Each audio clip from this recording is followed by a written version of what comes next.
Hey guys, welcome back. Go ahead and dim the lights. Maybe get your blanket. Tonight, we're heading somewhere cold, damp, and surprisingly full of people named Jeffrey. That's right, we're drifting back to the Middle Ages, to a time when central heating meant having your servants stand closer to the fire and personal hygiene was, well, more of a rumour than a lifestyle. Tonight's episode, what life was like in a medieval castle. It's a long one, so settle in, relax your shoulders, and imagine you're falling asleep inside a stone fortress that everyone insists is luxurious, even though it smells like wet hay and cooked mutton. Let's begin at dawn. The castle wakes up slowly, not with alarms or gentle sunrise lamps, but with the sound of a rooster that has no volume control. Somewhere, a servant stumbles out of bed, half asleep, trying to remember if today he's supposed to polish armour, empty chamber pots, or feed the Lord's hunting dogs, which are all probably in the same room, because boundaries didn't really exist back then.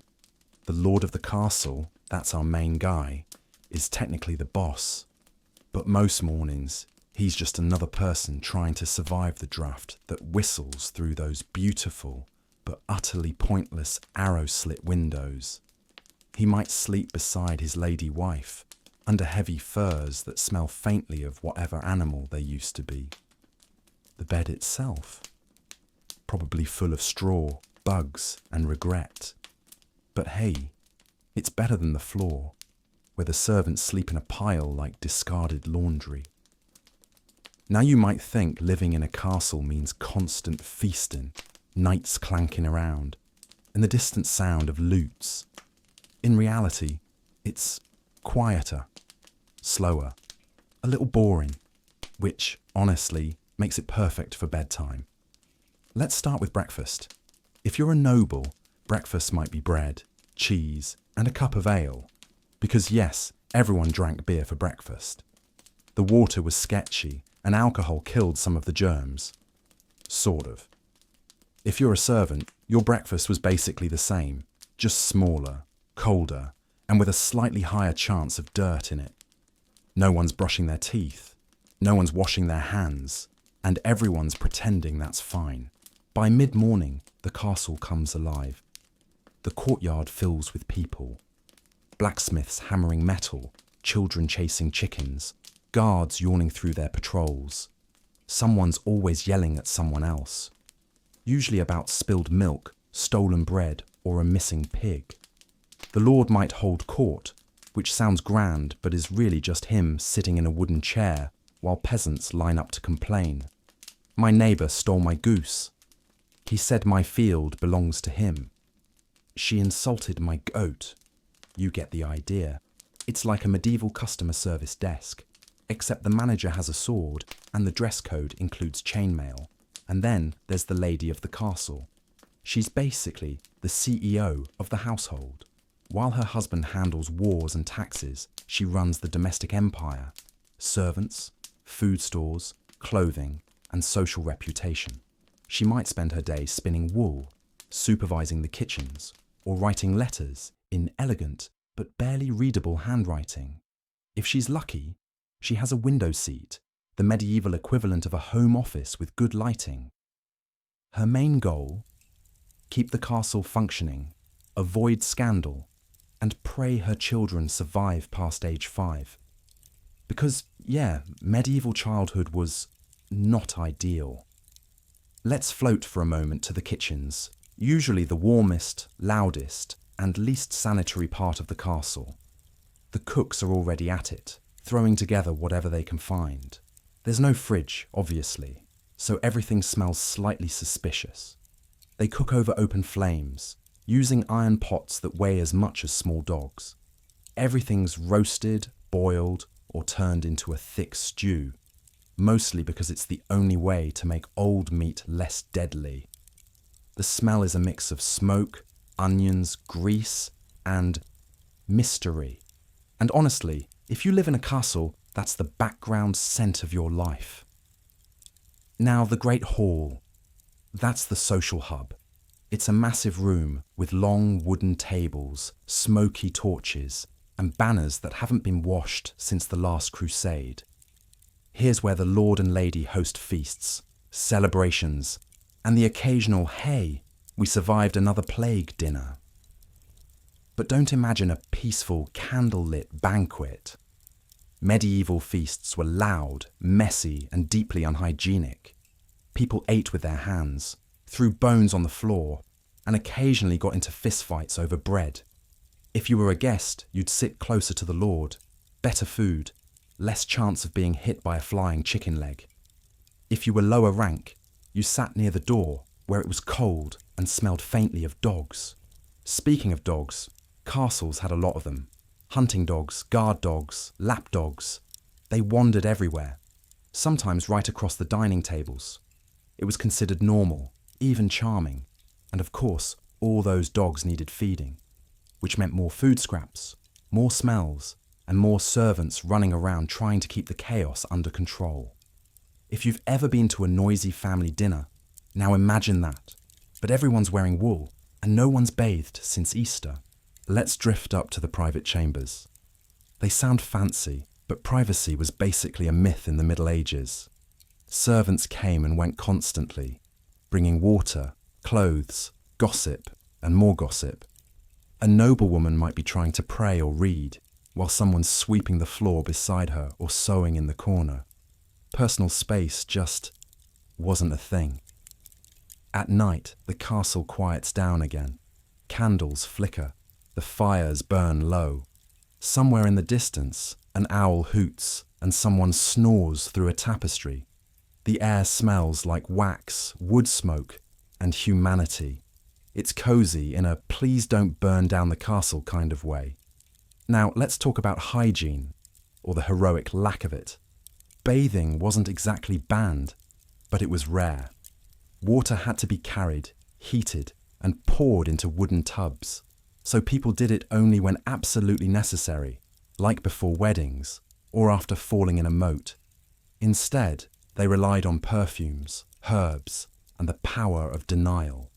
They'd sprinkle rosewater, wear scented gloves, or carry little pouches of lavender. Medieval deodorant, basically. Toilets?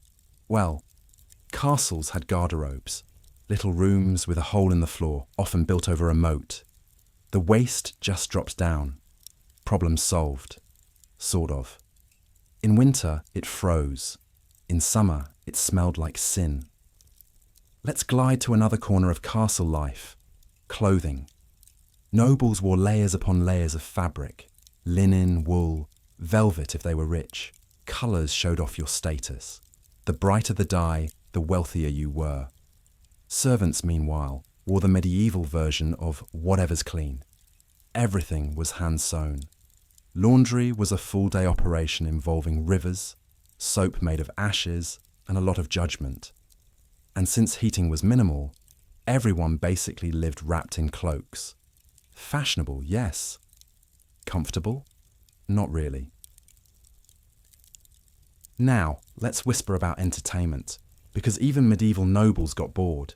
They didn't have Netflix, but they had minstrels, jesters, and storytellers. The songs were long, the jokes were weird, and the best stories were usually about knights failing spectacularly. Games like chess and dice were popular. Sometimes they hunted for sport, which was basically a long, cold picnic with murder. And on special days there were tournaments, where knights could show off their shiny armour and total lack of self-preservation. For the rest of us, life in the castle was just routine. Work, eat, pray, sleep, repeat, and occasionally gossip. Gossip was the true medieval sport. Who was secretly in love with a lady in waiting? Which knight drank too much last night? Whose cousin got caught stealing cheese? Servants knew everything. Nobles pretended not to care.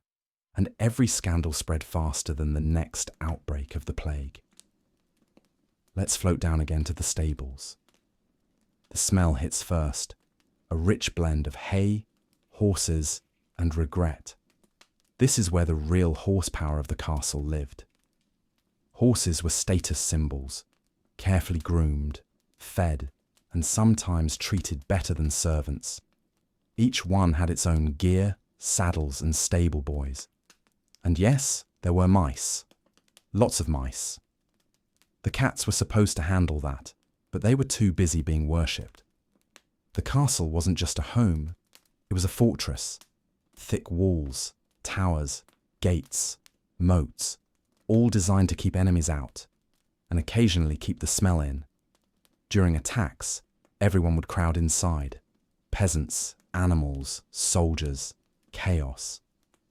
Imagine hundreds of people packed together, running on fear, adrenaline, and barley soup. But most of the time, the castle wasn't at war. It was just a very expensive stone village. As night deepens, the torches burn low. Guards make their rounds, trying to stay awake. Someone's lute drifts faintly through the air, a melancholic tune about chivalry or heartbreak. The lord and lady retire. The servants clean up the mess. And the castle, for a few hours, almost feels peaceful. Until dawn breaks again, and the rooster ruins everything. So that's a day in a medieval castle, full of noise, smells, and people who somehow thought this was peak luxury. It wasn't glamorous, it wasn't comfortable, but it was theirs. And weirdly, there's something cozy about it. All those lives stacked together under one cold, echoing roof. Everyone playing their part in the long, sleepy rhythm of medieval life. Soft pause. Let's stay here for a while. In the flicker of the firelight. With the distant sound of wind through stone halls. Because, as strange as it sounds, a medieval castle at night might just be one of the quietest places in history. Hey again, still awake? That's fine. We're just drifting deeper into castle life tonight. Further down the stone staircase, past the fancy rooms, into the places that actually made the castle function. Because, surprise, those glamorous medieval lords didn't light their own fires, cook their own food, or even dress themselves most days. Nope. That was all the servants. The quiet, overworked, underpaid background characters of history. So tonight, we'll spend some time with them, the cooks, maids, stable boys, and laundresses who made medieval life just barely livable. And if you think your job is exhausting, just wait until you hear theirs. Let's start before dawn. The castle is still dark, except for the faint glow from a few torches. Everyone else is asleep, except the servants, who have already been up for an hour. Their day begins early, like roosters are still thinking about waking up early. A kitchen boy stumbles into the cold courtyard to fetch water from the well. It's freezing. The bucket's heavy, and he's trying very hard not to slip, because if he does, he'll just have to climb down and get it anyway. Somewhere else, the laundress is lighting a fire to heat water. It's still pitch dark, and her hands are already raw from yesterday. There's always laundry, always. Because nobles change clothes constantly, even if changing clothes meant swapping one set of stained linen for another. The castle's main kitchen is already waking up. Cooks start chopping vegetables, gutting fish, and stirring thick pots of something that looks, frankly, suspicious. If you're lucky, it's porridge. If you're not, it's porridge with bits. The scullery maid, usually the youngest or newest servant, gets the worst jobs.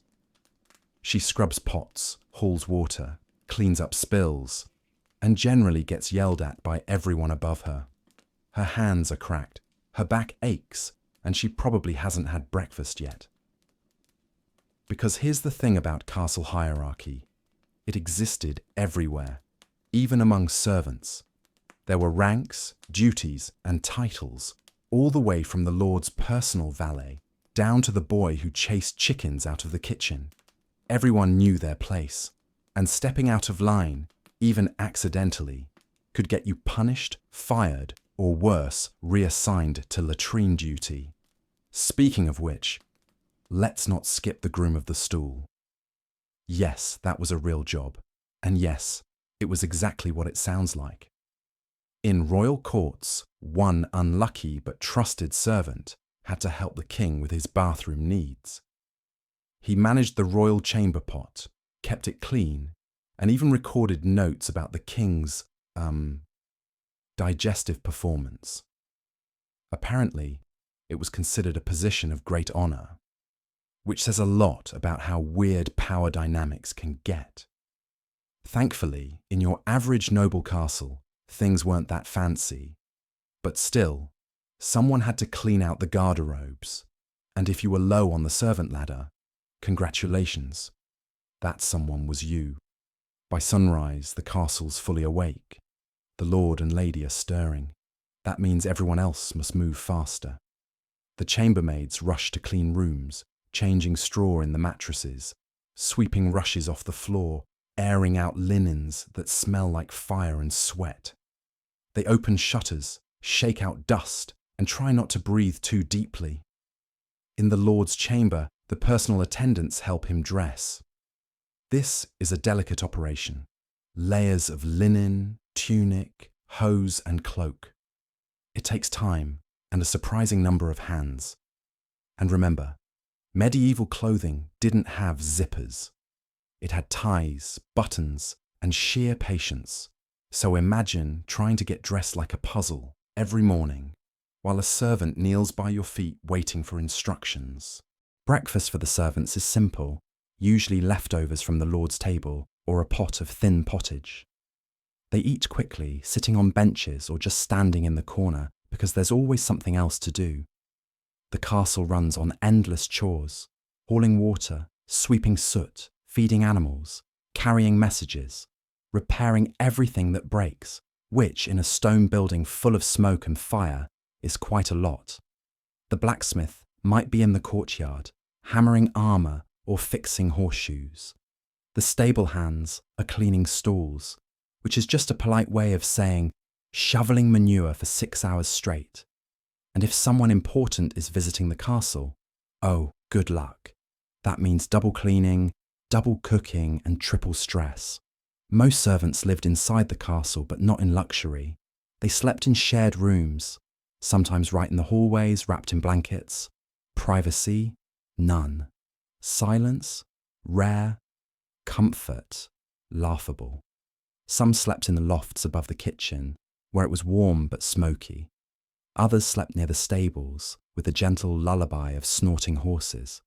Their clothes were simple, coarse wool or linen, and shoes, optional, depending on how generous their master was feeling. Now, here's the part people forget. Servants didn't just work for money. They worked for survival, food, protection, a roof, and maybe the chance to move up in the world. A good servant could earn trust. A trusted servant could rise to a higher position, like steward, butler, or lady's maid. Those roles came with better rooms, better meals, and actual respect. But most stayed in the same job until they were too old to work. And when that happened, well, retirement plans weren't really a thing yet. Let's drift back to the kitchens, because that's where life really pulsed. The noise is constant.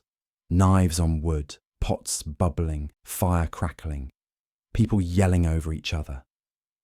It's chaos, but organised chaos. Meals are huge undertakings. Feasts require days of preparation. And since refrigeration didn't exist, everything's cooked as soon as it's caught, milked or butchered. So if the lord wants venison stew, someone has to go hunt a deer that morning. If he wants fresh fish, someone's sprinting to the nearest river. If he wants exotic spices, good luck. Those come by ship, and they cost more than most servants make in a year. Meanwhile, the household steward keeps track of supplies. He's the castle's accountant, quartermaster, and general buzzkill, always counting sacks of flour, barrels of ale, and the number of chickens mysteriously missing since Tuesday. If anything goes missing, the servants are the first suspects. Stealing was a serious crime, and punishments were creative. Think public shaming, extra labour, or for serious theft, something involving stocks in the courtyard. Let's just say HR policies were a bit medieval too.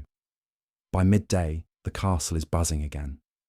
Servants move in all directions, carrying trays, fetching cloaks, polishing floors. Everything must be perfect for the Lord's midday meal. He dines first, surrounded by his guests and family. Then, when he's done, the lower-ranking nobles eat. Then, the servants. Once everyone else has left.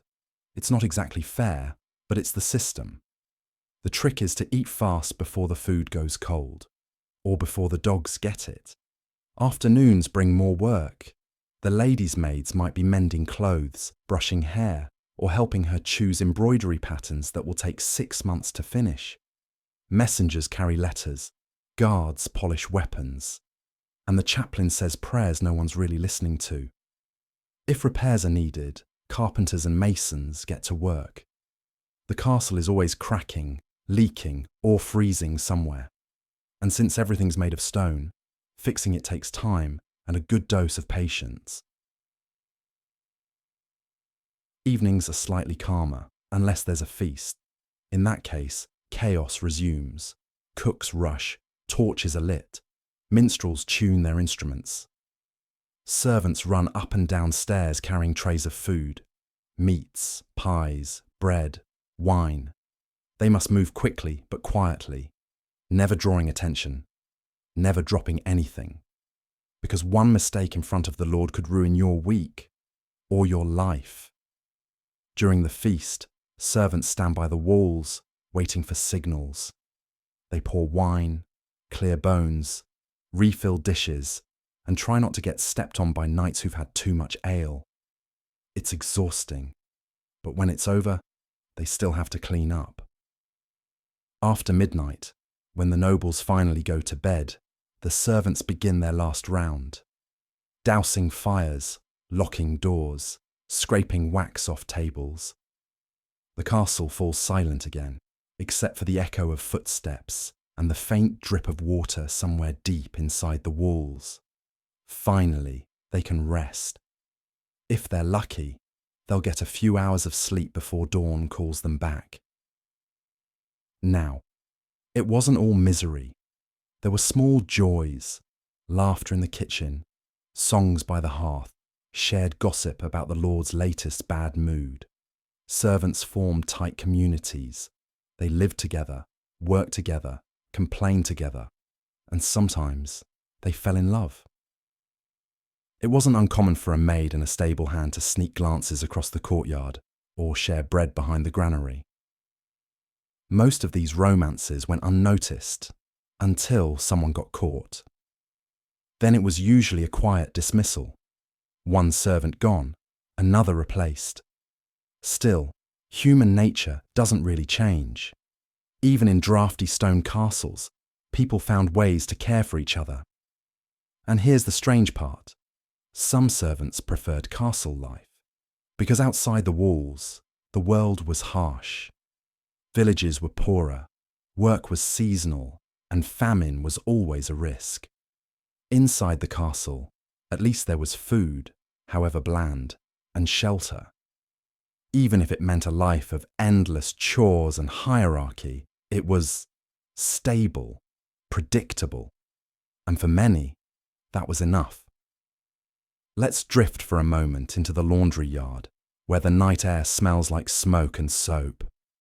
A few servants still work by firelight, scrubbing clothes, hanging them to dry. The stars are out. The castle glows faintly against the sky. They're tired, of course. Their hands ache.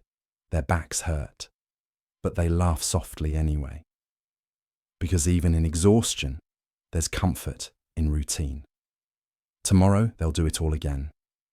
Haul the water, stir the pots, sweep the floors, keeping the castle alive. One quiet task at a time. It's easy to overlook them when we think of history. We remember the kings, the queens, the knights. but not the people who made sure those kings had food, warmth, and clean clothes. The servants were the heartbeat of the castle, unseen but essential. And though history barely writes their names, their fingerprints are everywhere. In every polished goblet, every lit fire, every carefully laid table. So, as you drift towards sleep, imagine their world. The creak of wooden floors, the flicker of torchlight on stone walls, the faint hum of voices from the kitchen below. It's another night in the castle, and somewhere, a servant finally lays down on a straw mattress, sighs, and lets the quiet take over. Because tomorrow's coming soon, and the rooster, as always, will be right on time. Hey there, welcome back.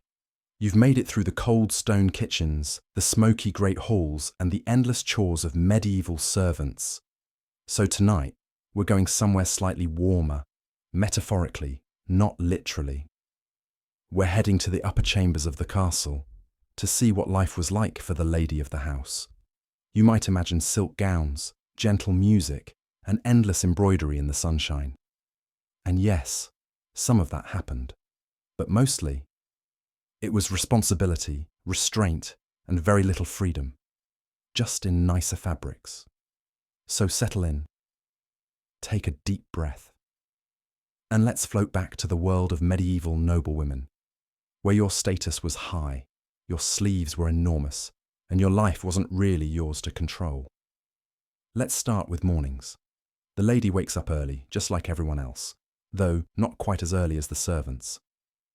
Her chambermaids have already been in and out, stirring the fire, laying out her clothes, and pretending not to notice that the room smells faintly like last night's candle smoke and yesterday's perfume. The lady might rise around sunrise, stretch beneath the heavy furs, and glance at the narrow window where daylight trickles through stained glass. Outside, the courtyard is already busy, but up here, things are quieter. Her first task? Morning prayers. Religion structured everything, from waking up to falling asleep. She'd kneel beside her bed, or in a small private chapel, murmuring Latin phrases she half understood, asking for health, protection, and maybe a little patience for whatever nonsense her husband would do today. Then comes dressing. It's not a solo activity. A lady's maid helps layer everything properly. A linen shift, an underdress, then a gown, then sleeves that could probably double as picnic blankets. Every tie, every button, every belt has to sit perfectly. Fashion was heavy, literally and symbolically. Bright colours meant wealth. Fine fabrics like silk or velvet announced that you had the money and connections to import things from faraway lands, or at least that your husband did. And of course, the tighter the corset or the longer the train, the less likely you were to actually move, which was kind of the point. Physical helplessness was a fashion statement. Once dressed, the lady's morning might begin in her solar, the castle's warmest, brightest room, usually facing east. Solar comes from the word for sun, though let's be honest, medieval sunlight was just dim grey through a window too small to feel it. Here, she'd sit with her ladies-in-waiting, basically noble companions who acted as her friends, assistants, and gossip circle.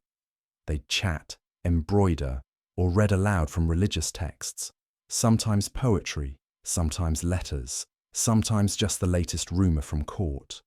And yes, the gossip was excellent. Who was secretly meeting whom? Which noble lost his fortune gambling? Who insulted whose beard? All the important medieval news. But make no mistake, this wasn't a life of leisure. Running a castle was serious business. The lady oversaw the household, food stores, linens, servants, guests. She was the medieval equivalent of a logistics manager, HR department, and therapist rolled into one. If supplies ran low, she had to fix it. If a servant got sick, she had to arrange care.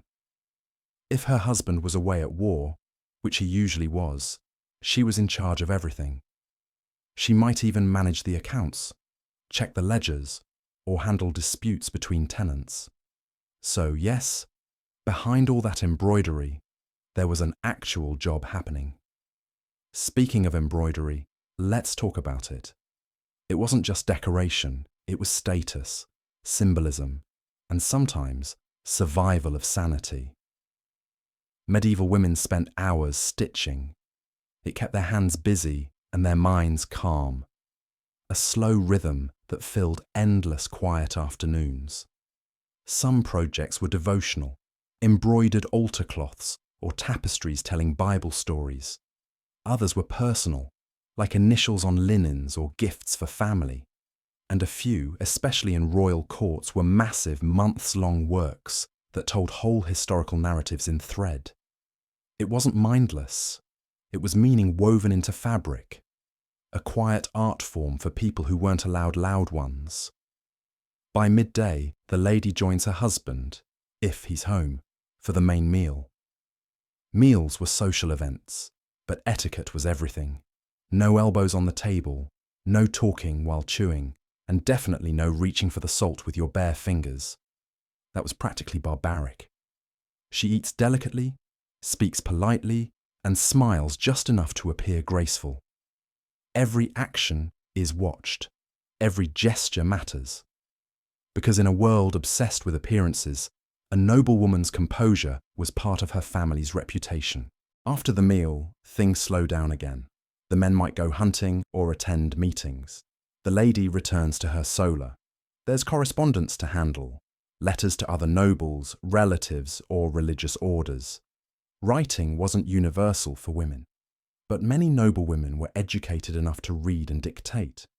They used quills, parchment, and wax seals, the medieval equivalent of an inbox full of alliances, condolences, and the occasional passive-aggressive comment about dowries.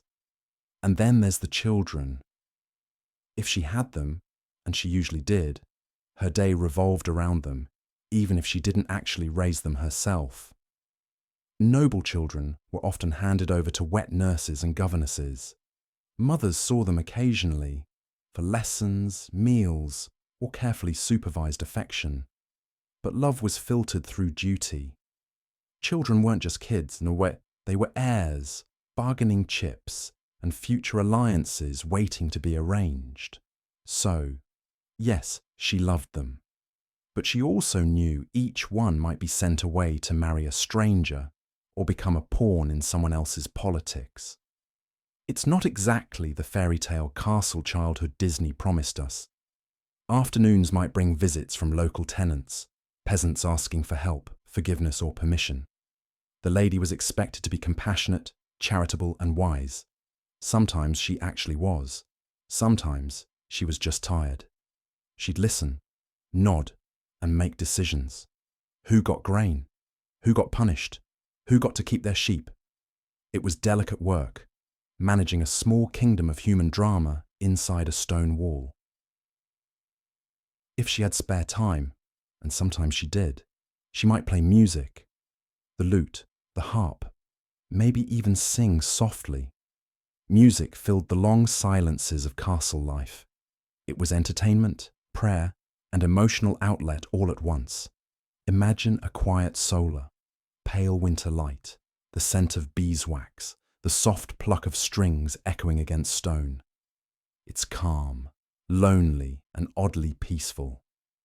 Now you might wonder, what about romance? Well, that's complicated. Marriage wasn't about love. It was about property, politics, and producing heirs. A noblewoman might be married off at 14 to a man twice her age, someone she barely knew and probably didn't like. Affection could grow, sure, but it wasn't guaranteed. And if she dared to look elsewhere, well, that could end very badly. Scandal was lethal to reputation, so most women simply didn't risk it. Instead, they wrote poetry. They poured feelings into embroidered verses, prayers, or coded songs. Love existed, it just had to wear a disguise. Let's float forward to evening. Candles flicker. The halls grow quiet. The lady might host small gatherings, reading, music, or storytelling by the fire. It's a softer kind of social life, built on words rather than noise. Servants pour wine, adjust curtains, keep everything running silently. Outside, the world is dark. Inside, time feels slower, a rhythm of sighs, conversation, and the faint rustle of gowns. When the men finally stumble back from hunting or politics, the lady's job resumes.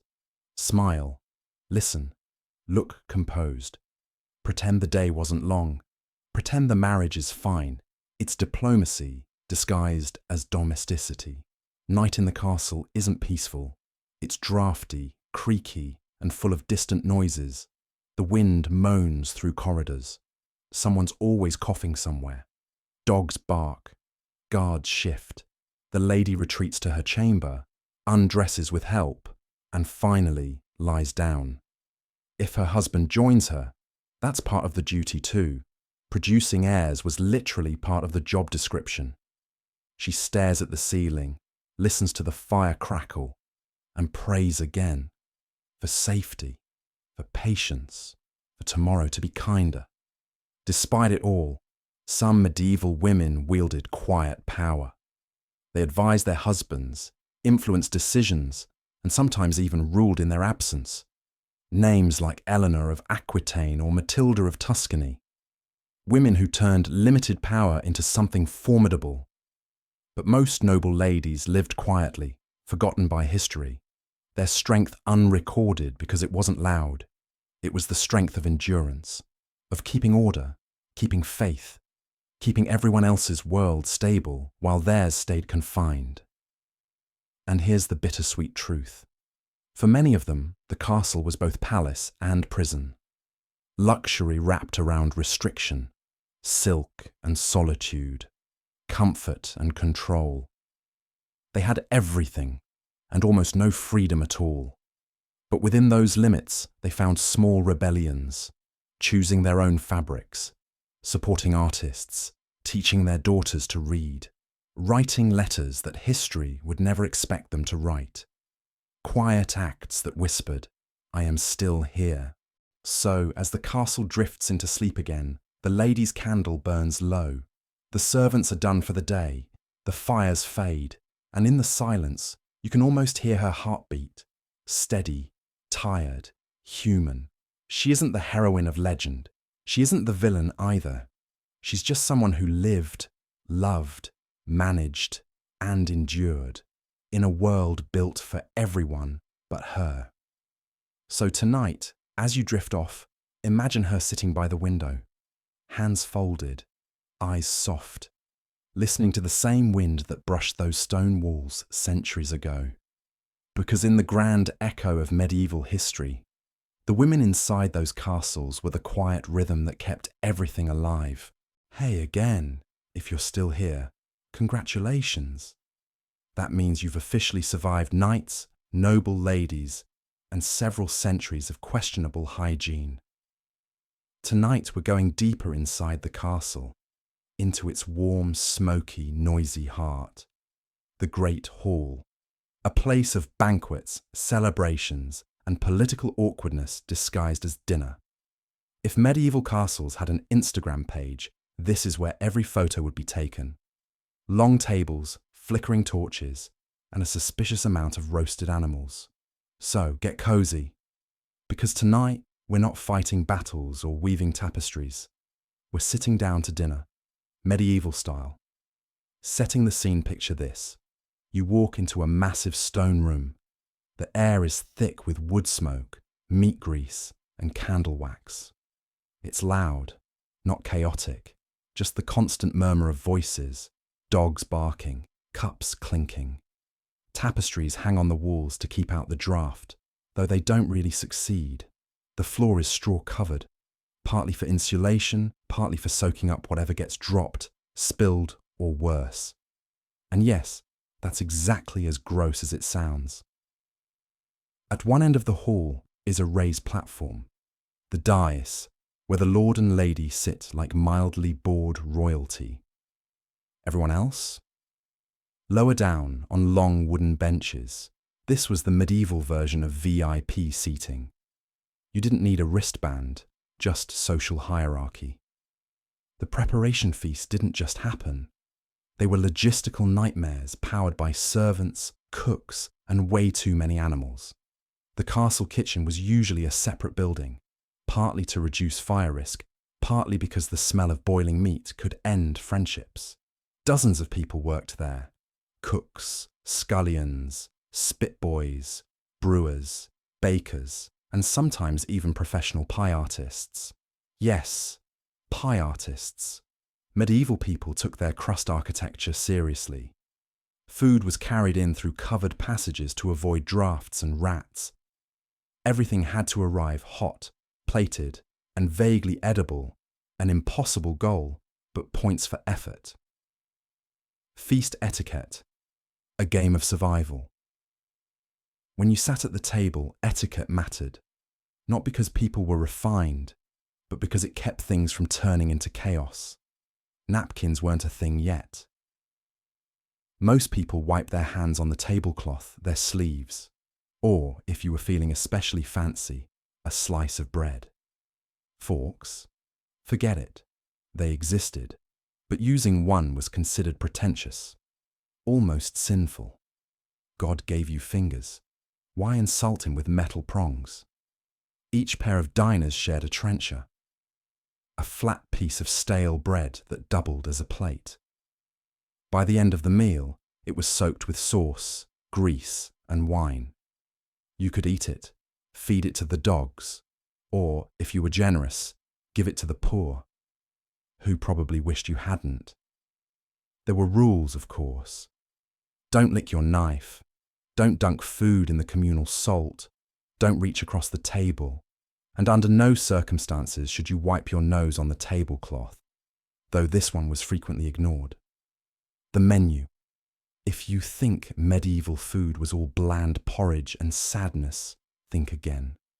Feasts were extravagant, a calorie overload designed to scream wealth and power. The first course might include roasted swans, peacocks, or entire pigs, arranged in lifelike poses and covered in glittering spices. Fish, meat pies, soups thick enough to stand a spoon in. It was a sensory overload. Vegetables? Rarely. Those were considered peasant food. The nobility preferred meat, sugar, and wine, the holy trinity of gout. Desserts were heavy, sweet custards, spiced cakes, candied fruit. And if you were a royal host trying to impress guests, you might add a subtlety. A decorative dish sculpted to look like something else. A sugar castle, a roast shaped like a dragon, or even a pie that released live birds when cut open. Because nothing says class like endangering your dinner guests. On the soundtrack, minstrels and misery. A medieval feast was never silent.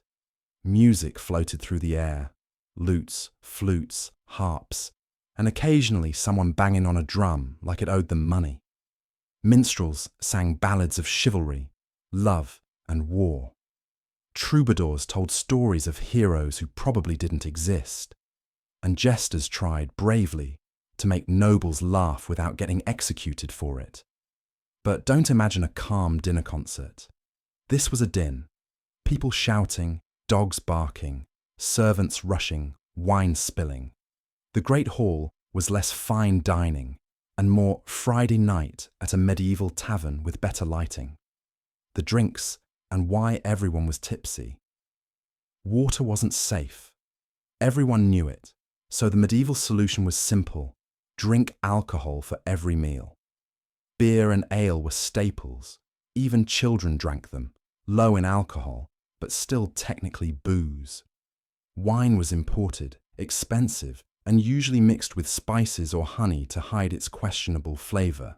Drunkenness was common, but open debauchery was frowned upon, unless the Lord did it first. Then everyone laughed politely and pretended it was charming. Dinner conversations. Conversations at the table were mixed. Politics, gossip, theology, all fair game. Just remember, say something stupid, and you might get mocked for the next decade. Guests flattered the lord, ladies exchanged veiled insults, and someone inevitably bragged about how many pigs their estate produced that year. If you were a travelling bard or guest knight, you might tell stories of battles or foreign lands, though exaggeration was expected. The truth was rarely as entertaining as the version with dragons and miracles. The servants sighed. While the nobles feasted, servants worked non-stop. They carried dishes, poured drinks, cleaned spills, and endured constant yelling. If something went wrong, a dish dropped, a drink spilled, a lord ignored, punishment could be swift and public. So every servant moved quietly, efficiently, and probably prayed to become invisible. After the nobles retired, the leftovers were theirs to enjoy. Cold meat, bread scraps, maybe a bit of pie filling. And for many, that was the best meal they'd have all week. Post-feast entertainment. After dinner came the entertainment phase. Songs, dances, games, maybe a riddle contest if everyone was too full to move. The lord might invite guests to share stories or poems. Some played board games like tables, a cousin of backgammon, while others just stared into the fire, drifting into a food coma.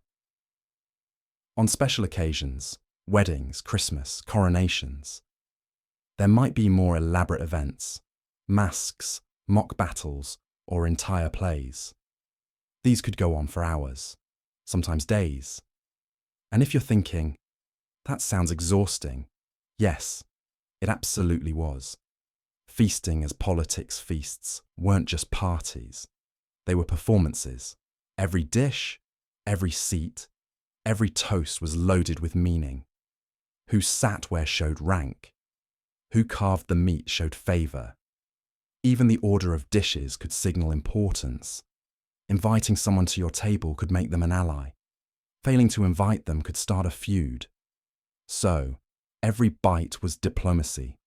Greasy, noisy diplomacy. And the lord at the head of the table, he wasn't just eating, he was displaying power.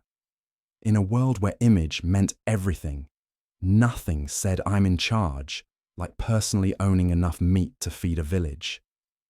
The aftermath. When the music faded and the guests stumbled off to their chambers, the servants took over again. They cleaned the hall, collected bones, swept straw, and extinguished candles. The floor would be filthy, sticky, and covered in a mixture of spilled ale, wax, and dropped food. Tomorrow, they just throw down new straw and pretend it never happened.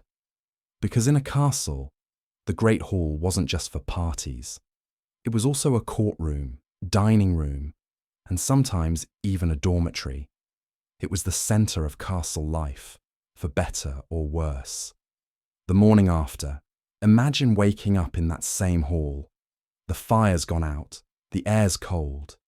You're slightly hungover, and someone's dog is licking the remains of last night's venison off the table. Breakfast was simpler, maybe bread, cheese, or porridge. No pomp, no ceremony.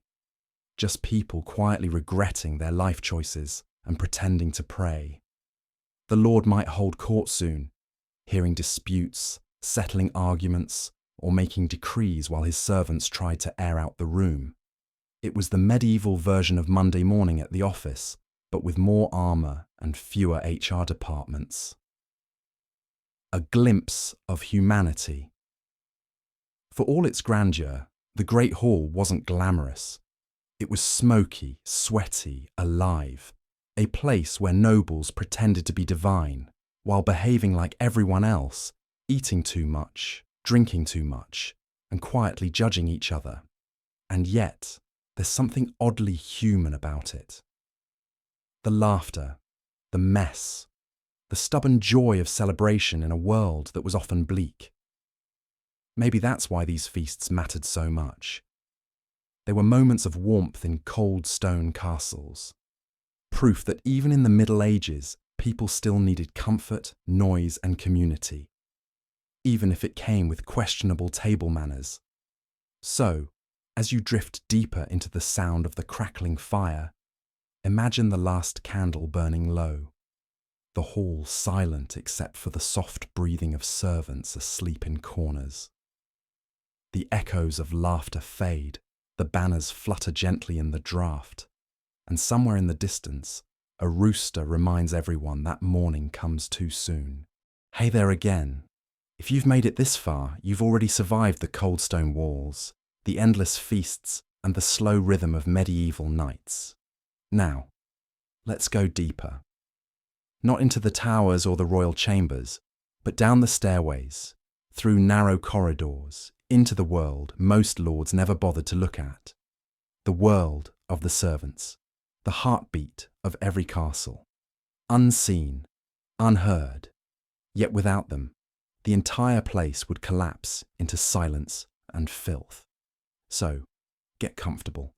Let the candlelight flicker in your imagination and listen to the quiet footsteps behind the grandeur. The morning bell. Long before the Lord wakes, the servants are already moving. It's dark. The air is damp and cold enough to sting the lungs. Somewhere in the courtyard, a bell rings softly, not for prayer, but for duty. Maids rise from their straw mattresses, stretch their aching backs, and pull on rough wool dresses. Kitchen boys stumble from corners of the great hall, rubbing sleep from their eyes. The air smells faintly of smoke and old meat. They move like ghosts, silent, efficient, half asleep. By the time the first noble opens their eyes, the fires are already lit, the bread is baking, and the castle feels alive again. The hierarchy of servitude. Not all servants were equal. Even among the invisible, there was a system. At the top were the steward, butler, and chamberlain, the managers of this hidden world. They kept track of supplies, accounts, and discipline. They spoke to the Lord directly, their voices calm and polite, though they never forgot their place. Below them were dozens, sometimes hundreds, of workers, cooks and scullions, stable hands and laundresses, messengers, guards, pages, and maids of the chamber. Each had a task, a rhythm, a routine. Every broom swept the same stones. Every fire lit the same hearth, day after day after day. A castle wasn't just stone and wood. It was a living organism powered by exhaustion. The kitchen, where day begins and ends. If the great hall was the castle's heart, the kitchen was its furnace, always hot, always loud. Cooks shouted orders over the roar of the fire. Metal clanged, knives chopped, dogs barked for scraps. The air was a thick fog of steam, smoke, and sweat. A dozen fires burned at once, for roasting, boiling, baking. Huge iron pots hung over flames, and young boys turned spits for hours until their arms went numb. The smell was both glorious and unbearable. Meat, herbs, and something slightly burnt that no one wanted to identify. Scullions scrubbed pots until their hands cracked. If they were lucky, they ate the leftovers. If not, they went to bed hungry, the taste of grease still on their fingers. And yet, for all its chaos, the kitchen was one of the few places where laughter existed. Here, rank mattered less. People joked, whispered, sang softly when the head cook wasn't listening. For a moment, the firelight felt almost warm. The chambermaids, keepers of silence. While the cooks wrestled with chaos, the chambermaids worked in silence. They cleaned rooms, changed straw bedding, beat dust from carpets, folded clothes. Every movement was careful, deliberate, because one wrong sound could wake a noble, and that meant punishment. They learned to move like shadows, to carry water without spilling a drop, to smile politely when ignored and disappear before anyone thought to thank them. They knew secrets too. Which noble cried at night, who met secretly by candlelight, whose room smelled faintly of spilled wine or tears. But they never spoke of it. In the castle, silence was safety. The guards and gatekeepers outside in the cold stood the men who never truly slept. The guards. Wrapped in heavy cloaks, they paced the battlements, their breath turning to fog. Sometimes hours passed without a sound but the wind. Other nights, storms lashed the walls and torches sputtered in the rain. They watched for raiders, thieves, or travellers. But mostly, they watched for nothing. Still, their duty was sacred, to protect what lay inside. The nobles, the servants, the food, the fragile illusion of order. And when dawn came, they handed over their post, nodded quietly, and disappeared into the castle's grey corridors for a bowl of thin porridge before sleeping through the morning noise. The laundress. No one spoke of her much, but her hands told her story. Raw, red, cracked from icy water. The laundress worked by the river or in the outer yard, scrubbing linens with ash and lye. She bent over cold water until her spine ached, wringing out sheets heavier than her own body. The smell of soap and smoke clung to her. In winter, her breath froze before it rose. And yet, she laughed sometimes. A sound carried by wind, a small rebellion against exhaustion, because she knew someone had to keep the nobles' beds clean, even if no one ever remembered her name. The stable boys and grooms. In the stables, dawn came with the sound of hooves. Stable boys brushed horses, mucked stalls, and whispered to the animals like old friends. The horses knew them better than any lord. They shared warmth in winter and secrets that only tired hearts could understand. For many boys, this was the first step toward knighthood. But most would never hold a sword. They'd spend their lives cleaning hooves, dreaming of battle from the shadows of real warriors. Still, in the dim light of the stable, there was peace, the steady rhythm of breathing creatures, the soft sound of hay being laid down. The night workers. When everyone else slept, the castle never truly rested. Watchmen patrolled halls, pages cleaned weapons, kitchen maids prepared dough for morning bread. Candles burned low, casting trembling shadows on stone walls. If you walked through a castle at midnight, you'd see movement everywhere. Small, fleeting figures carrying buckets, tending fires, polishing boots. The silence wasn't empty. It was full of work. And maybe that's the truest sound of the Middle Ages, not battle horns or church bells, but the quiet labour of those who were never written about. Wages and life servants rarely earned much, sometimes a few coins, sometimes only food and shelter.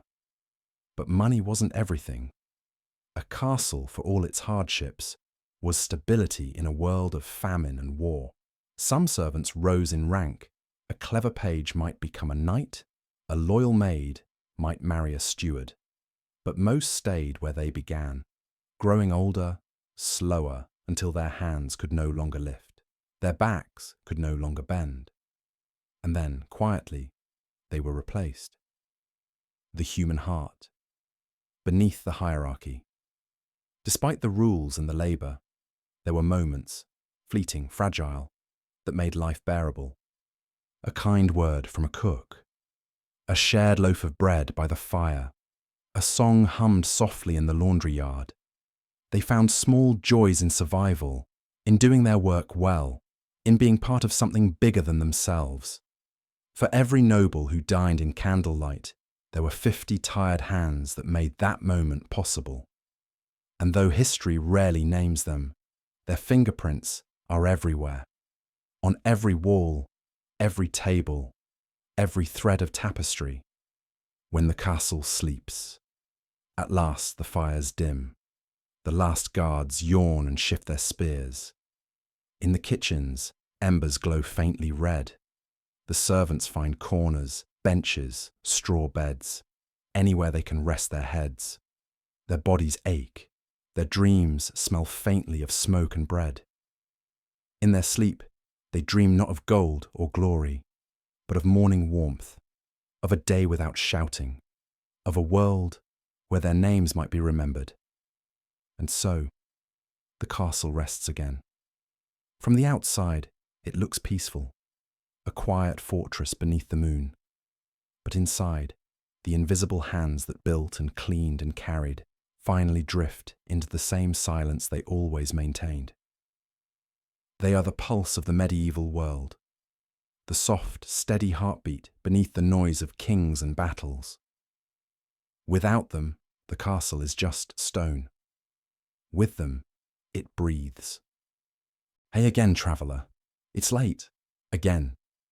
The fire's gone low, the halls are empty, and outside the wind is humming against the stone. If you listen closely, you can almost hear the medieval night breathing. Calm, deep, a little unsettling. So, settle back, pull your blanket close, and let's drift into what nighttime really meant, back when darkness wasn't just an absence of light, but a living, breathing thing. When the sun went down in the Middle Ages, sunset wasn't just the end of the day, it was a signal. Work stopped, doors closed, fires were banked low. Because night meant danger, not just from thieves or wolves, but from the unknown. People believed the darkness belonged to something else. Spirits, demons, wandering souls. And when the last candle was snuffed, every creak of the castle could feel alive. The castle gates would close with a heavy groan. Inside, torches flickered in narrow halls. The sound of wind through the arrow slits whispered like voices, and somewhere, water dripped, steady, endless, hypnotic. No one truly slept easy in a castle. The ritual of light candles were precious, so most people didn't waste them. A single candle might need to last the whole night. And when it burned too low, you either went to sleep or sat quietly in darkness. Servants might share a single taper between them, passing it from hand to hand as they finished chores or whispered prayers. In noble rooms, things were a bit more luxurious. A few tall beeswax candles stood on tables, casting warm, trembling light across painted walls and rich curtains.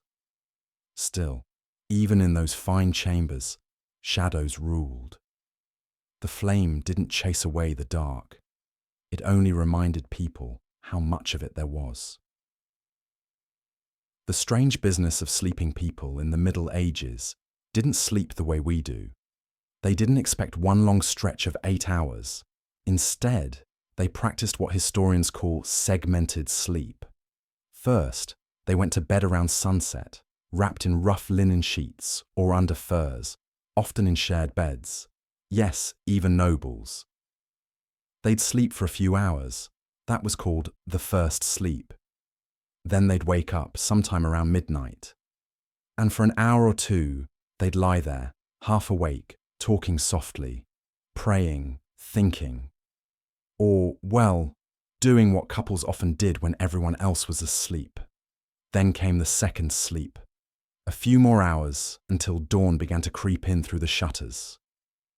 It sounds odd now, but for them, it was natural. The night wasn't a single thing, it was a rhythm. Sounds in the dark. You might think a castle at night was silent. It wasn't. The thick walls carried sounds strangely. Footsteps echoing, wood cracking, the faint scurry of mice behind stone. Wind moaned through the chimneys like a living thing. Sometimes an owl hooted, and everyone pretended not to flinch. There were bells too. Monks in nearby abbeys praying through the night. The faint toll carried on the air. Dogs barked. Horses shifted in the stables. A baby cried in the servants' quarters. It wasn't peaceful, but it was steady, predictable. The kind of soundscape you could drift off to if you tried hard enough. Beds, blankets, and bedfellows. Let's talk about beds, because they tell you everything about status. A noble's bed was enormous, carved wood, High posts, curtains to keep out drafts and gossip, layers of sheets, furs, and embroidered covers. It was a status symbol, sometimes more ornate than comfortable. Servants, on the other hand, slept anywhere, on straw mattresses, benches, or even under tables in the great hall.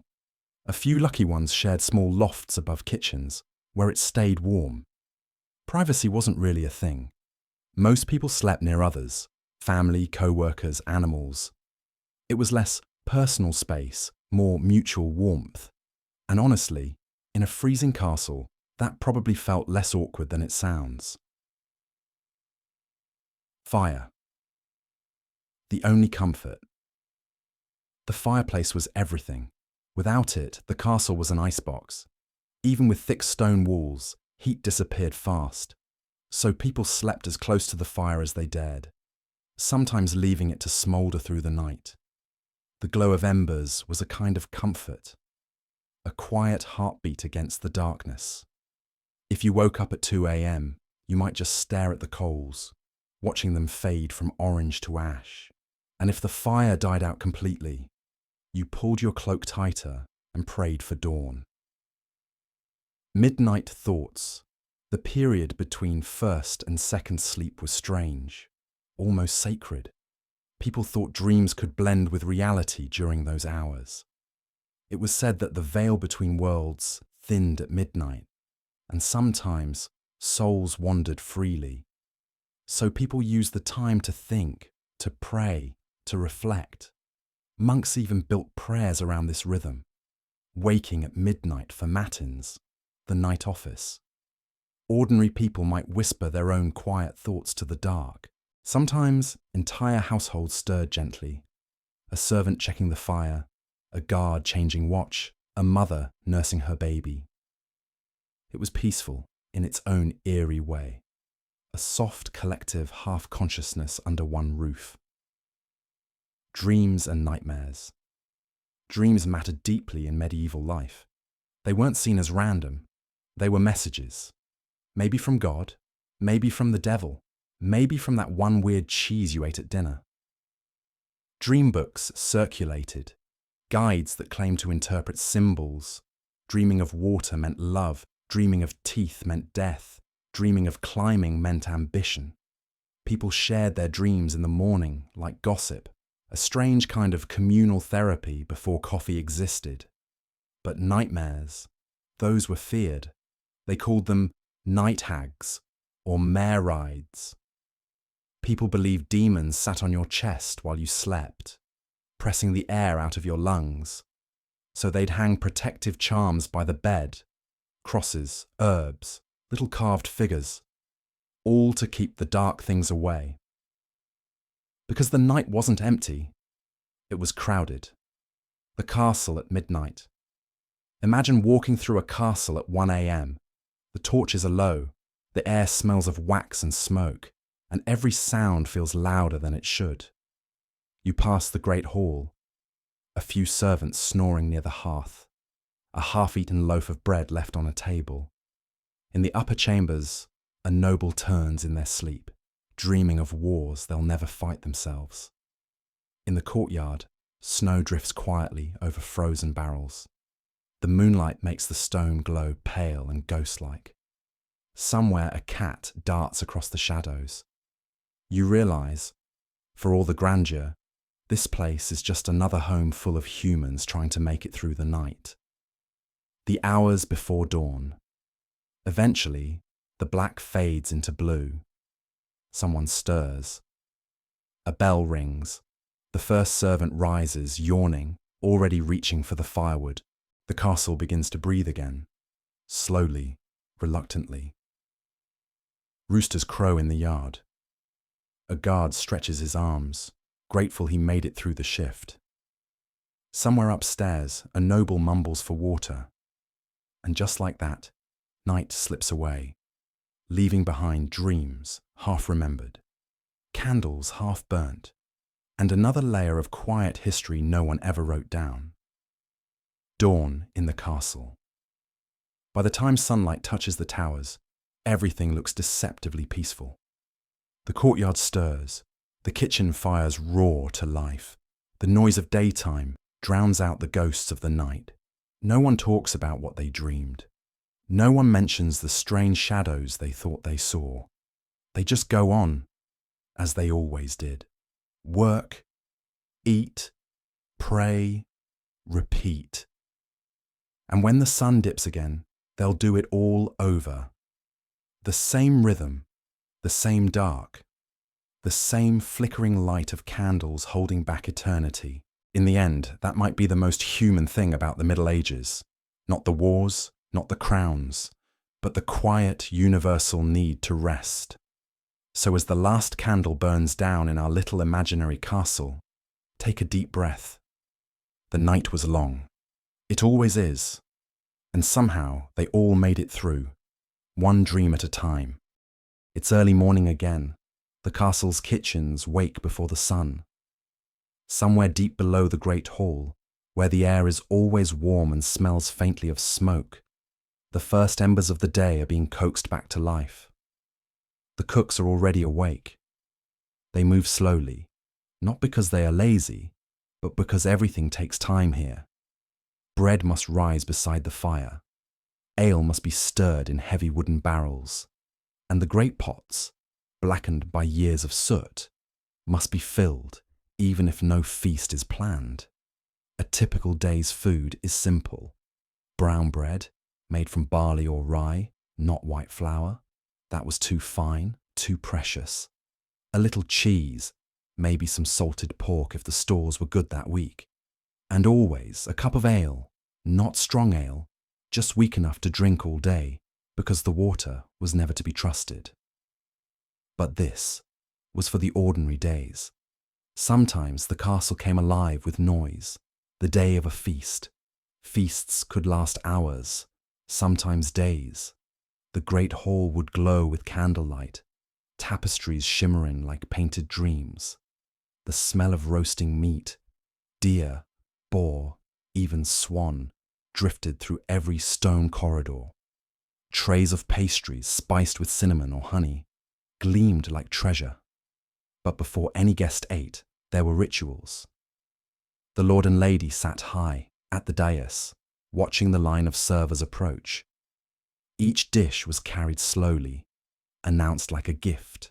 Grace was said, the cupbearer tasted the wine for poison, and only then did the feast begin.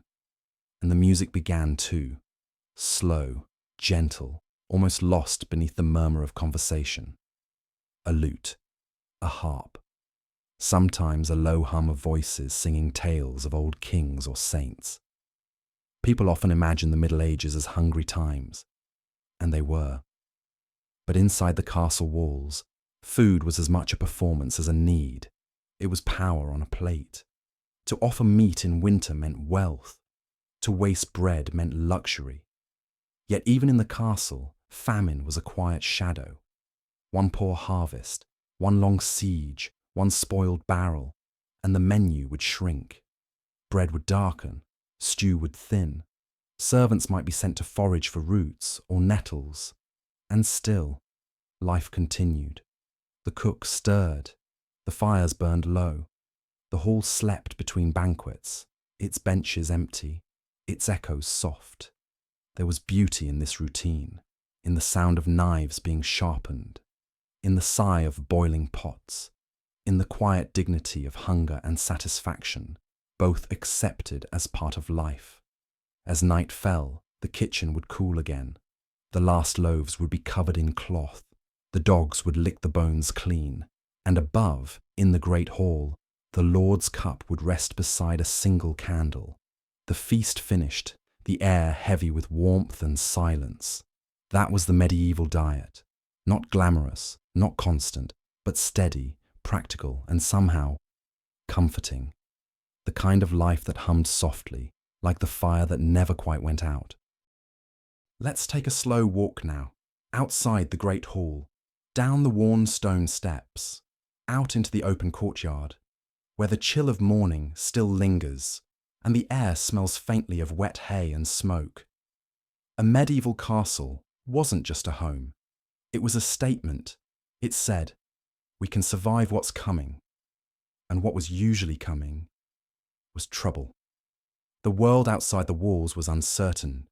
Bandits, rival lords, ambitious kings, everyone wanted something. And so, castles became part home, part fortress. The first thing you'd notice, if you were wandering toward one, is how deliberate everything feels. The path always turns at odd angles. The bridge is too narrow. The gatehouse looms high, almost suspiciously so, because it wasn't meant for comfort, it was meant to confuse. If you were an enemy, this was already a bad day for you. The moat, of course, gets all the attention. Sometimes it was filled with water. Sometimes it wasn't. Sometimes it was just a deep, muddy trench full of things that wanted to smell worse than you could imagine. But whatever form it took, it worked. It slowed people down. And that's all defense really is. Time. Inside, the castle's rhythm never stopped. Watchmen stood along the walls, squinting through wind and rain. The armory smelled like metal and sweat. Every clang of a hammer echoed like a heartbeat through the keep. Most of the time, nothing happened. No attacks, no alarms, just endless preparation. The same drills, the same sharpening of blades, the same slow days of waiting for something that might never come. That waiting shaped the people who lived here. Servants learned to move quietly, even when carrying heavy armor. Children grew up knowing every crack in the courtyard stones, every place to hide if the bell ever rang. And the Lord, well, he learned to smile at peace, but never to trust it. When attacks did come, it was chaos. But even that was strangely routine. The portcullis dropped. The archers lined the walls. Boiling oil, or sometimes just hot sand, was readied at the parapets. And down below, someone, usually unlucky, would be shouting orders no one could hear. Still, for all the danger, life inside didn't stop. Someone still had to feed the fire. Someone still had to carry water. Someone still had to comfort a child too young to understand why the world was suddenly shaking. Castles were designed to endure. They bent but didn't break, and the people inside learned to do the same. Because after all, there was always another winter coming, always another lord to offend, always another rumour from the horizon. And yet, even in the thick of it, there were moments of strange beauty. The way sunlight hit the battlements after a storm, the sound of a guard's boots echoing through an empty tower, the quiet relief when nothing actually happened. Defense wasn't just about walls, it was about mindset, a calm awareness that peace was fragile and danger was patient. And so life went on, behind the walls, within the echo of stone and steel, steady, slow, and oddly safe in its predictability. Even now, if you walk through a ruined castle, you can almost hear it. The hum of daily vigilance, the whisper of wind through arrow slits, and somewhere deep inside, the steady heartbeat of survival. If you lived in a medieval castle, chances are you weren't a knight, you weren't a noble, you weren't even close. You were one of the dozens, sometimes hundreds, of people whose names no one ever bothered to write down. You were a servant, and your life existed in the quiet space between other people's meals and moods. Let's start before dawn, because your day certainly did. The great hall was dark, the fires burned low, and the air smelled like last night's feast, which was by now not exactly pleasant. Someone, probably you, would shuffle in half asleep, carrying logs, trying not to trip over a dog or a knight's forgotten sword belt. You'd get the fire going again. No applause, just smoke in your face and maybe a grunt from someone passing by. That was the rhythm. Work, then more work, then sleep if you were lucky. Castles were like machines. Every person had a role, and if one stopped working, the whole thing stumbled. The cooks were the heart of the operation. They worked in smoky kitchens where everything was too hot, too loud and too chaotic.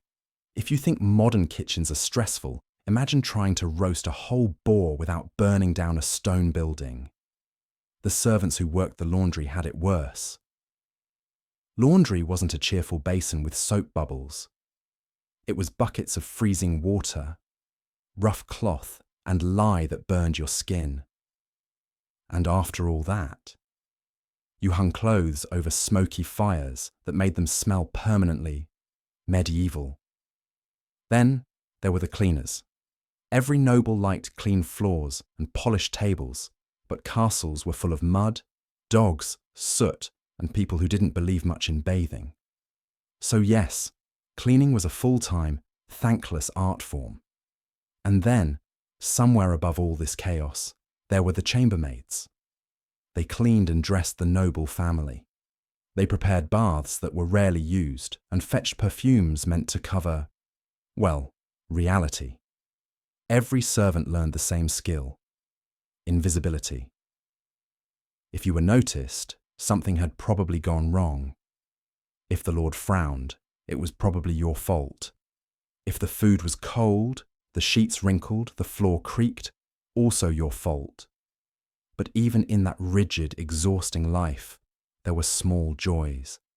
Little bits of gossip passed in whispers by the well, a stolen sip of wine after a feast, a shared laugh when no one important was around. Servants saw everything. They knew which knight was sneaking where, which lady had a letter hidden in her room, and who actually deserved their reputation, and who didn't. They were the silent recorders of castle life. Not the heroes of stories, but the ones who made the stories possible. And then, when night came, they slept where they could. Under the stairs, by the kitchen hearth, sometimes even in the same room they'd just finished cleaning. Their lives were short, their names forgotten, but their hands built and sustained everything around them. The castle may have belonged to a lord, but it was the servants who truly kept it alive. They were the quiet heartbeat in the shadow of power, unseen, uncelebrated, but always essential. If the servants were the heartbeat of the castle, the nobles were the face, carefully powdered, extravagantly dressed, and usually pretending they weren't bored out of their minds. Being a noble sounded great on parchment: wealth, land, power. But in reality, it meant a lifetime of stiff clothes, endless ceremonies, and trying not to commit social suicide with the wrong spoon. Let's begin with etiquette, because of course nothing says civilization quite like 17 rules for sitting down. At the noble table, you didn't just eat, you performed. Every bite had an order, every gesture had meaning, and every mistake, well, someone would absolutely whisper about it later. The higher your rank, the more complicated things became. The fork wasn't always common early on, so you'd mostly use your fingers. But not those fingers. That would be scandalous. The thumb and 2 fingers were the polite ones. The rest, stay out of it. And heaven forbid you wiped your hands on your tunic. That's what the tablecloth was for. Yes, really. Feasts themselves were like theatre. They could last for hours, even days. There were musicians, jugglers, fools, and of course, mountains of food. Roasted swan, pies filled with live birds, because why not mix dinner with chaos? And more meat than anyone needed, ever. Wine flowed like water, and water, ironically, was avoided, because it might actually kill you. Every feast was an opportunity to show off wealth, to forge alliances, to remind everyone who had the better kitchen staff. But beneath all that glittering formality, nobles lived in a constant state of performance anxiety.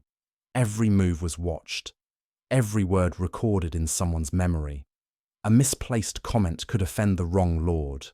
A too casual laugh might imply disrespect, and in those days, disrespect could end, quite terminally. Still the nobles persevered. They hosted banquets that could bankrupt a small village, wore outfits that required assistance just to breathe, and spoke in flowery riddles that sounded polite, but often weren't. Their daily lives were filled with ceremony. Waking up involved attendance. Getting dressed involved attendance. Even praying could involve attendance.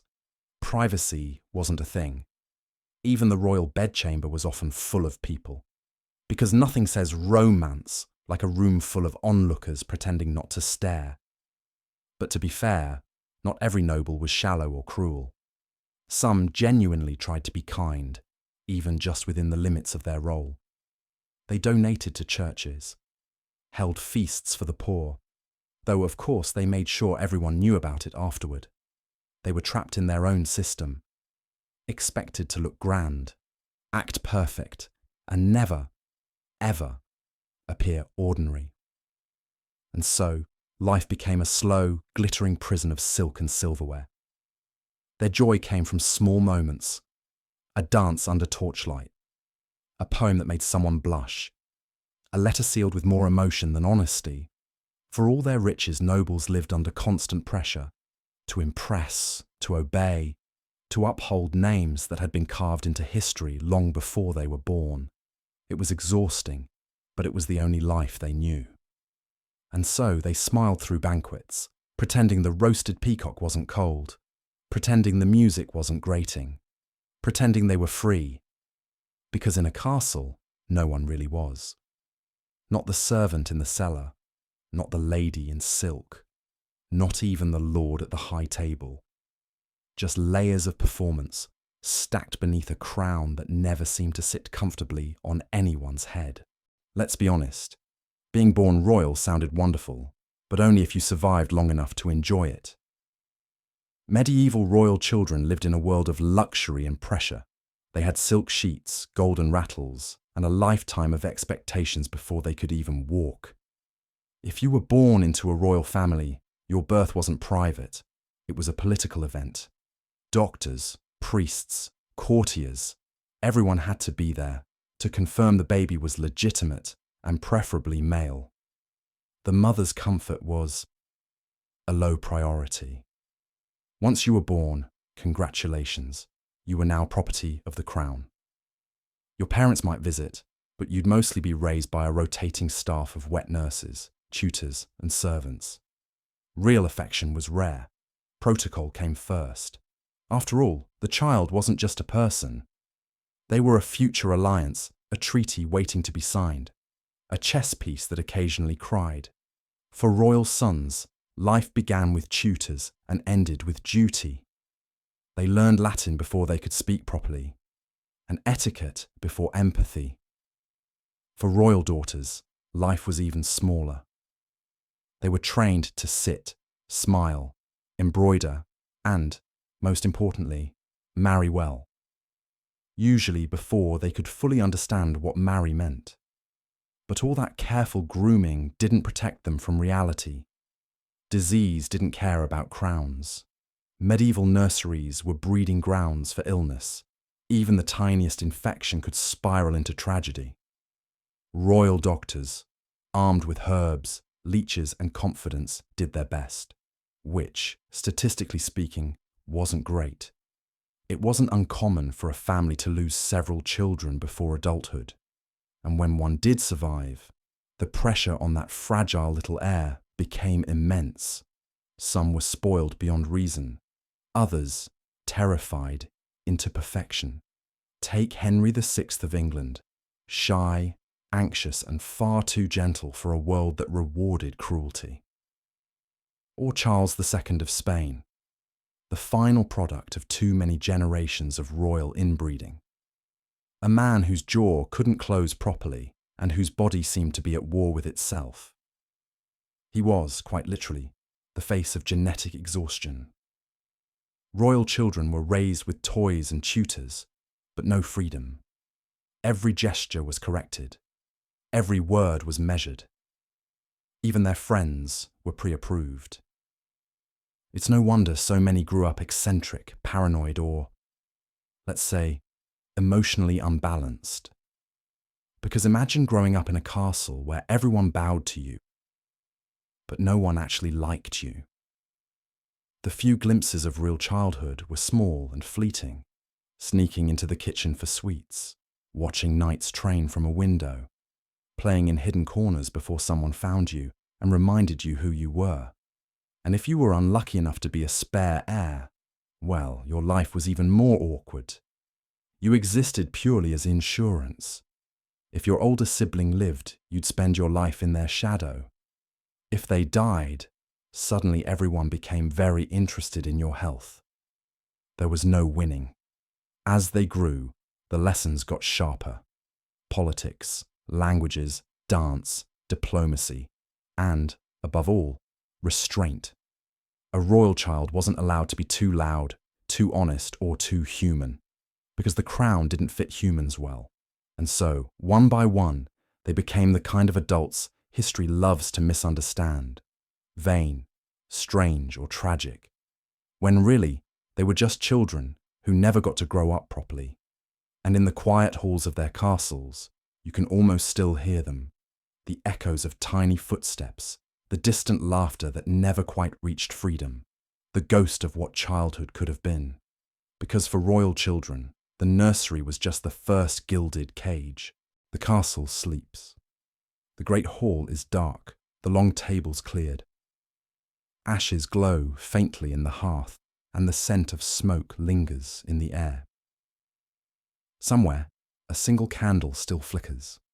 Maybe by a guard's post, maybe in the chamber of someone who can't quite rest. At night, the castle changes, the noise fades, the grandeur fades. What's left is stone, wind, and memory. You can almost hear it. The creak of an old door, the whisper of straw under a servant's blanket, the soft breath of the world holding still. In daylight, the castle was power. At night, it was human again. The lord who gave orders all day now lies awake, counting the cracks in the ceiling, wondering if the peace he fought for will still hold by morning. The lady of the house stirs, dreaming of her childhood before duty found her. And down in the kitchen, a young servant sneaks a crust of bread before curling up by the embers. A simple act, small, ordinary, but in this world, it feels almost holy. Outside, the wind moans through arrow slits. The drawbridge creaks. The moat reflects a slice of moonlight. Owls call. Dogs shift in their sleep. And the castle keeps breathing. Slow, steady, eternal. For all its strength, a castle was still fragile. Stone cracked, wood rotted. Time crept in through every gap. Generations would come and go, each leaving behind their stories, their laughter, their small, ridiculous dramas. A place built for defense became a museum of memory. The banners faded, the music stopped, the people left, but the walls remained, silent witnesses to everything that happened within them. They saw birth and death, feasts and famines, laughter that echoed and tears that didn't. And now, centuries later, when tourists walk through empty corridors, they sometimes whisper, without knowing why. Because somewhere deep inside, we still feel what castles were. Not just fortresses, not just symbols, but homes, heavy with the weight of lives once lived. If you stand in the center of a ruined hall at dusk, you might feel it too. The ghosts aren't frightening, they're just tired, still keeping watch over a world that forgot them. The castle, in its final sleep, remains what it always was, a dream carved in stone, strong yet fading, lonely yet eternal, a monument to human ambition and to how quietly all things pass.